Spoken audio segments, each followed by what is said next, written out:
Hi, welcome to GTS Distribution's Come and Play Day here in Seattle. My name is Rodney Smith from Watch It Played, and I'd like to invite you to join me as we take a look at one of the many games being featured here at this event. So let's go into the Watch It Played room and see what's on the table next.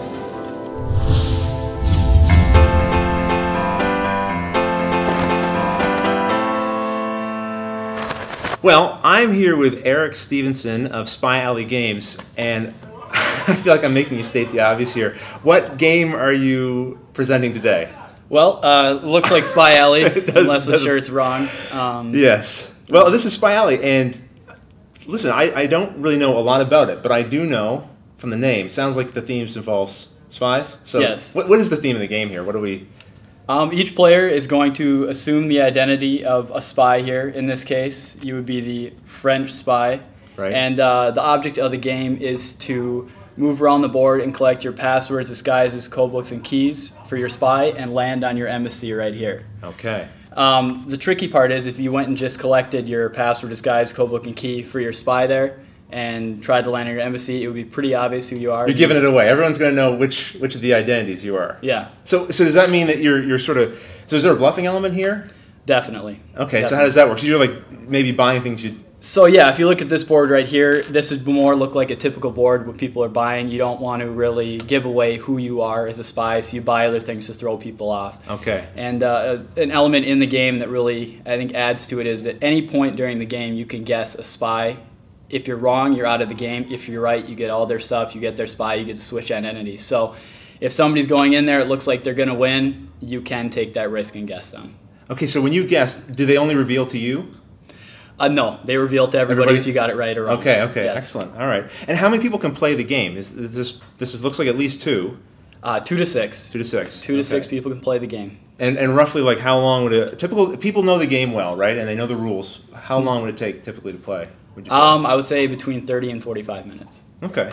Well, I'm curious. Like, so on your turn, can you take me through a turn? What would you typically be doing when it comes to your turn? A typical turn, I mean, you'd be moving around the board, trying to collect your passwords, disguises, trying to get move cards and get in position for other players. But one of the more important turns is in Spy Alley right here. Anybody that's in this area, so say somebody was in here, if you land on the Spy Eliminator space, you can take a free guess of any of the players in Spy Alley. So if there's 2 in there, you get to guess 2. If there's 3, you get to guess 3. So you get to take a free guess. So if you're right on that guess, that player is out of the game. If you're wrong, then there's no penalty. And how do you move? Is it with the dice? Or you can roll the die, or you can use a move card. So it's an either-or scenario. You get to choose before your turn. Okay, so these move cards then allow you to dictate how. So you can take some of the randomness away. Yes. If you have the move card, you can go, okay, I need to get 3 spaces. I'm going to spend this card and go there. Is that the idea? Yes, it is. Okay, perfect. And so the money, I see there's money here. What do I do with the money? Every time you're going to go around the board, you're going to collect $15 here. There are also other spaces like this collect 20 here, which entices you to come in Spy Alley. Right. And then this pay 5, which is going to deplete your bank account if you decide to go that way. But the reason that you would go this way is you didn't want to enter into Spy Alley because you can either go there or come this way. But if you land here, you have to go on Spy Alley, so you're trapped in. Okay. Well, listen, I've heard that this game has won a couple of awards. So go ahead, brag a little bit. Tell us what the game has won. We have won Mensa, Parents' Choice, Australian Game of the Year, and quite a few others. I'm sure they're all listed on the website there. So, yeah, excellent. But yeah, we've been very well received. Now, one thing is, your name is Eric Stevenson. Yeah. Over there, Scott Stevenson, off camera. And the designer of the game is? Bill Stevenson. So this is a family business, it sounds like, right? Yes, it is. My dad actually, kind of a cool story, he invented these games back, I think around the time we were born, but we both stayed home sick one day and he had to stay home and watch us, so he brought it back out of the closet. So when he pulled this out of the closet, like, was it a complete game at that point? Was this a prototype? Cardboard pieces? What are we talking about here? This was basically, I mean, it was all hand painted. I know my mom did a lot of work on it. She was in graphic design, so it's just all handmade and real rough prototype. So this was something he'd been working on, but he had just shelved, like. Yeah, he'd been working on it for quite a while. Played it with family and friends, and then kind of put it away. And then one day, me and my brother were sick, and he had to stay home and watch us, and then pulled it out again, and he can thank us later. So, so he kind of recommitted to the idea of producing this game. Yeah. And this isn't the only game that you have, right? No, it is not. Okay, a couple more boxes on the table. One we talked about already, Spy Alley. The smaller one here, Spy Alley Junior.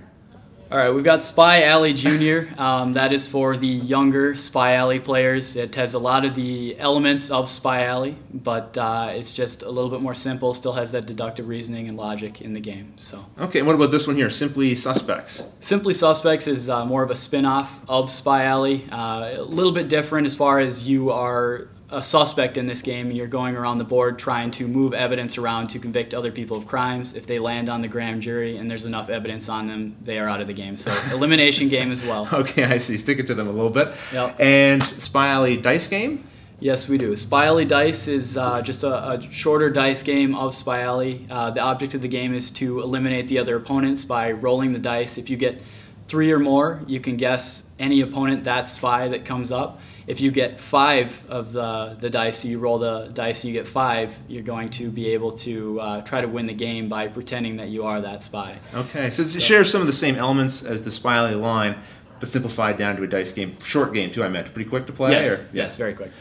Now, the one at the end definitely looks different than the rest of these. Yeah, this is actually Bluff and Peg. It is a 5-card draw poker with a cribbage-style scoring system. So real unique concept there. My dad loves to play this game, and up at the cabin, easy game. You can take a second to go make a sandwich and sit out a couple of turns. And come back to it? Come back and you're right in the game. So it's not something where you have to be there every turn for it, but it's great Okay, game. well, excellent. So if people want to find out more about these games, what's the best way they can do that?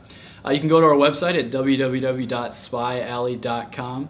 And not Spy Valley, which most people think when I talk to them on the phone, but it is Spy Alley, and look at the shirt right here. So. Well, I'll put it on the screen so there's no confusion. Right? Well, listen, I want to thank you for coming by and showing us and sharing the games with our viewers, and to the rest of you, till the next episode, thanks for watching.